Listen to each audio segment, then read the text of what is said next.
Bismillahirrahmanirrahim. Assalamualaikum warahmatullahi wabarakatuh. Bismillah, alhamdulillah, wassalatu wassalamu ala rasulillah wa ala alihi wa sahbihi wa mawala. Subhanaka la ilma lana illa ma'alamtana innaka antal alimul hakim. Rabbi shrahli sadri wa yassirli amri wahlul 'uqdatam min lisani yafqahu qawli. Para mahasiswa yang saya banggakan, hari ini kita akan membahas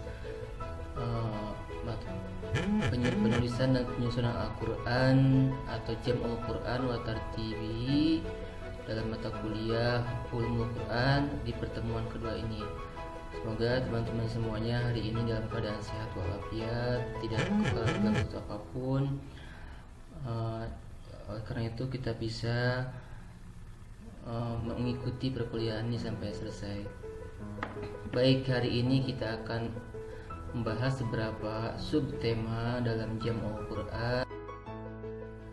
Ada ta'riful Jam'ul Quran atau pengertian Jam'ul Quran, Jam'ul Quran fi ahdin Nabi, ya, penulisan Al-Quran pada masa Nabi.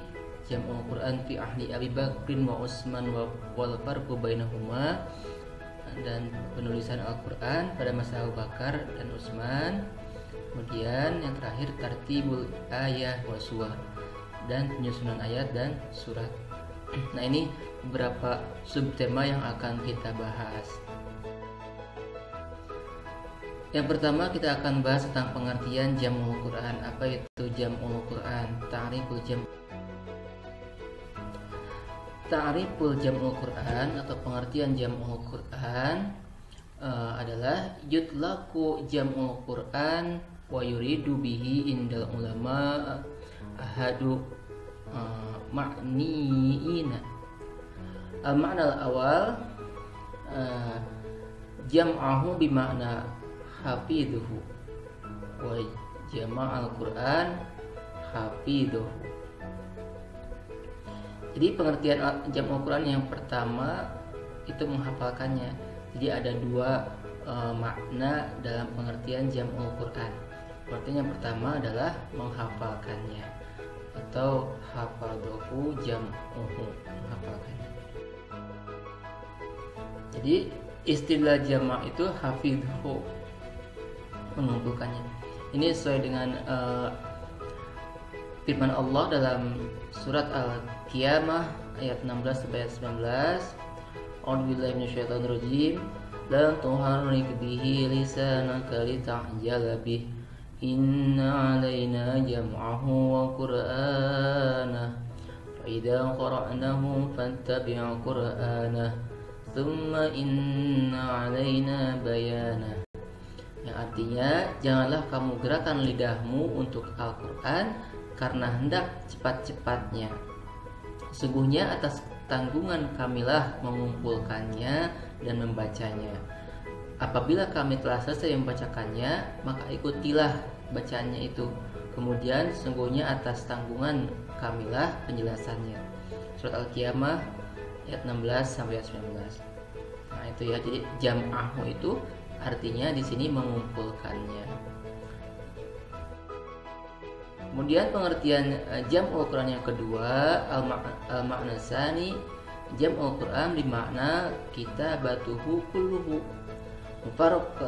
mufarraqatul ayat wa suwar aw murattabul ayat faqat wa kullu surat fi sahifatu ala hadat aw maratibul ayat wa suwar fi sahaif wa mujtama'atu tadimu suwar jami'an wa qad rutiba ihdaha ba'da akhar. Jadi yang dimaksud dengan Jam'ul Quran makna yang kedua yaitu menuliskannya, di mana kitabatu kulluhu, baik dengan memisah-misahkan ayat-ayatnya dan surah-surahnya, atau menertibkan ayat-ayat semata dan setiap surah ditulis dalam satu lembaran secara terpisah, atau menertibkan ayat-ayat dan surat-suratnya dalam lembaran-lembaran yang terkumpul yang menghimpun semua surah sebagiannya ditulis sesudah bagian yang lain. Jadi yang kedua ini pengertian jam'ul Quran artinya kita batu kuluhu atau menuliskannya. Selanjutnya pengumpulan Al-Quran pada masa Nabi Sallallahu Alaihi Wasallam. Pada masa Nabi Sallallahu Alaihi Wasallam pengumpulan Al-Quran masih berupa hafalan. Jadi di sini adalah penghafalan Al-Quran pada masa Nabi. Para sahabat pada waktu itu dikenal dengan kecintaan mereka dan semangat mereka dalam menghafal Al-Quran. Ini diceritakan oleh Abu Darda bahwa waqad warada Al-Bukhari fi sahihihi bi salasi riwayati sab'atu min al-hufad hum Abdullah bin Mas'ud wa Salim bin Ma'qul al-Muwalli Abu Hudzaifah wa Mu'ad bin Jabal wa Ubay bin Ka'ab wa Zaid bin Sabit wa Abu Zaid bin Sakan wa Abu Darda. Nah, dalam kitab Sahih Bukhari telah mengungkapkan adanya 7 hufad di masa sahabat. Melalui 3 riwayat, mereka adalah Abdullah bin Mas'ud, Salim bin Ma'qal bekas budak Abu Hudzaifah, Mu'ad bin Jabal, Ubay bin Ka'ab, Zaid bin Sabit, Abu Zaid bin Sakan, dan Abu Darda. Kemudian an Abdullah bin Umar bin Al-As qala sami'tu Rasulullah sallallahu alaihi wasallam yaqul khudul Quran min arba'ah min Abdullah bin Mas'ud wa Salim wa Mu'ad wa Ubay bin Ka'ab wa haula'il arba'ah isnani min muhajirin huma Abdullah bin Mas'ud wa Salim wa isnani min al-ansar huma Mu'ad wa Ubay. Nah, ini ada gambaran semangat dalam menghafal Al-Quran oleh para sahabat. Wa ma'a harsal sahabat ala madrasatil Quran wa istidharahu fa inna Rasulullah sallallahu alaihi wasallam kana yasjam'ahum ala dzalik wa yukhtaru lahum man yu'lamuhu Quran an ibadatil an Ubadah bin Samit qala kana ar-rijalu idha hajara daf'ahu Nabi sallallahu alaihi wasallam ila rajulu man ya'lamuhu Quran wa kana yusma'u lil masjidi Rasulullah sallallahu alaihi wasallam dojat bitilawatil Quran hatta amruhum Rasulullah sallallahu alaihi wasallam anna yahfadu aswatuhum li alla yataghallatu. Kemudian penulisan Al-Quran pada masa Nabi, Rasulullah SAW meminta beberapa sahabat untuk menuliskan wahyu. Ittakhadhu Rasulullah SAW kitaban lil wahyu minal ajla'i sahabatil kal Ali wa Muawiyah wa Ubay bin Ka'ab wa Zaid bin Sabit.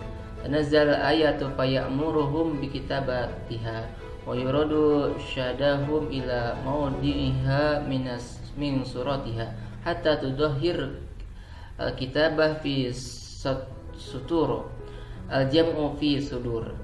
Rasulullah SAW telah mengangkat para penulis wahyu Al-Quran dari sahabat-sahabat terkemuka seperti Ali, Muawiyah, Ubay bin Ka'ab, dan Zaid bin Sabit. Nah, bila ayat turun, ia memerintahkan mereka menulisnya dan menunjukkan tempat ayat tersebut dalam surah, sehingga penulisan pada lembar itu membantu penghafalan di dalam hati. Ini beberapa sahabat yang berinisiatif menuliskan secara sendiri-sendiri. Kama kana ba'du sahabati yaktubuna ma yanzalu minal Qur'an ibtida'u min anfusihim wa yuhtaunahu fil asad. Sallallahu alaihi wasallam duna ayyamurhum an-nabi wal khawf wal karanif wa raqa wa iktab wa qata'ul aidim wal aqtab. Sallallahu alaihi wasallam kana inda Rasulullah an Zaid bin Sabit qala nu'lifal Qur'an min raqa. Sebagian sahabat menuliskan Quran yang turun itu atas kemauannya sendiri tanpa diperintahkan oleh Nabi. Mereka menuliskannya pada pelepah kurma lempengan batu, daun lontar, kulit atau daun kayu, pelana, potongan tulang belulang, dan lain sebagainya. Kemudian ada pertanyaan, mengapa Al-Quran belum dibukukan utuh pada masa Nabi? Nah, ini ada jawaban dari Syekh As-Sabuni dalam kitab Yang pertama adalah karena Al-Quran diturunkan tidak sekaligus, tetapi berangsur-angsur dan terpisah-pisah. Tidaklah mungkin untuk membukukannya sebelum secara keseluruhannya selesai. Dan yang kedua, sebagian ayat ada yang dimansuh. Bila turun ayat yang dinyatakan nasah, maka bagaimana mungkin bisa dibukukan data satu buku? Jadi ya harus berangsur-angsur. Yang ketiga, susunan ayat dan surat itu tidaklah berdasarkan urutan turunnya. Sebagian ayat ada yang turunnya pada saat terakhir wahyu, tetapi urutannya ditempatkan pada awal surat. Yang demikian tentunya menghendaki perubahan susunan tulisan. Yang keempat, masa turunnya wahyu terkait dengan wafatnya Rasulullah SAW adalah sangat belum ada motivasi